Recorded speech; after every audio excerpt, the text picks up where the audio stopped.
സരികയും ആദില നൂറയും ഷാനവാസും അനീഷും ഉണ്ടായിരുന്നു. അവർ സംസാരിച്ചുകൊണ്ടിരുന്ന സമയത്ത് ഷാനവാസ് എന്തോ തമാശ പറഞ്ഞു. അപ്പോൾ ഉടനെ തന്നെ അനീഷ് പറയുകയാണ്, നീയുമായിട്ടുള്ള ബന്ധം ഞാൻ എന്നേ വിച്ഛേദിച്ചതാണ്. അത് കേട്ടുകൊണ്ട് ഷാനവാസ് അനീഷിൻ്റെ അടുത്തേക്ക് ചെല്ലുകയാണ്. അപ്പം അനീഷ് വീണ്ടും പറയുന്നുണ്ട്, നീയുമായിട്ടുള്ള ബന്ധം ഞാൻ അറുത്ത് മുറിച്ചിട്ടു. അപ്പം ഷാനവാസ് താങ്ക് യു എന്ന് പറയുന്നുണ്ട്, ലവ് യു എന്നും പറയുന്നു.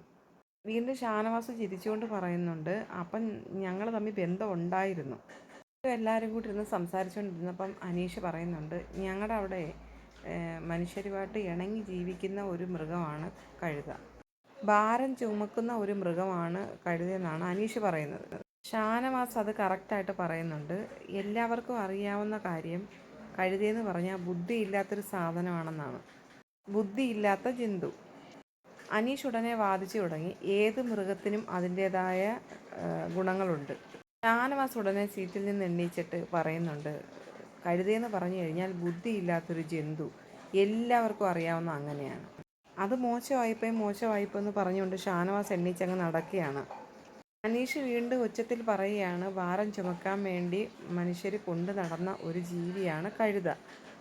വീണ്ടും അനീഷ് ഉച്ചത്തിൽ പറയുന്നുണ്ട്, ഏറ്റവും ആദ്യം മനുഷ്യരുമായിട്ട് ഇണങ്ങിയ ഒരു മൃഗമാണ് കഴുത.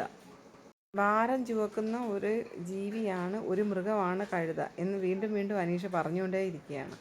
സാരികയും ഇടയ്ക്ക് ചിരിച്ചുകൊണ്ട് സംസാരിക്കുന്നുണ്ട്. അപ്പം ഷാനവാസ് പറയുന്നുണ്ട്, ഇവള് കഴുതയായതുകൊണ്ട് അത് വിശ്വസിക്കും. വീണ്ടും രണ്ടുപേരും കൂടെ ഭയങ്കരമായ ബഹളമാണ്. ഷാനവാസ് പറയുന്നുണ്ട്, ഏതൊരു കൊച്ചു കുട്ടിക്കും അറിയാൻ കഴുതയെന്ന് പറഞ്ഞു കഴിഞ്ഞാൽ ബുദ്ധിയില്ലാത്ത ഒരു ജന്തുവാണെന്നുള്ളത്. ഷാനവാസ് അവിടുന്ന് ഓടി അങ്ങോട്ട് പോകുന്നുണ്ട്. അപ്പം അനീഷ് പുറകെ ചെന്നിട്ട് പറയട, നിന്നെ പോലുള്ള കഴുതകളുടെ മക്കളെ പഠിപ്പിച്ച് ഇഞ്ചക്ട് ചെയ്ത് വിടുന്ന കാര്യമാണടാ കഴുത എന്ന് അനീഷ് ഷാനവാസിനെ വിളിക്കുന്നുണ്ട്. നീ ഒരു കഴുതയായതുകൊണ്ട് പറയുന്നത് പണ്ട് കാലത്ത് ഭാരം ചുമക്കുന്ന ഒരു ജന്തുവിനെയാണ് കഴുതയെന്ന് പറയുന്നത്.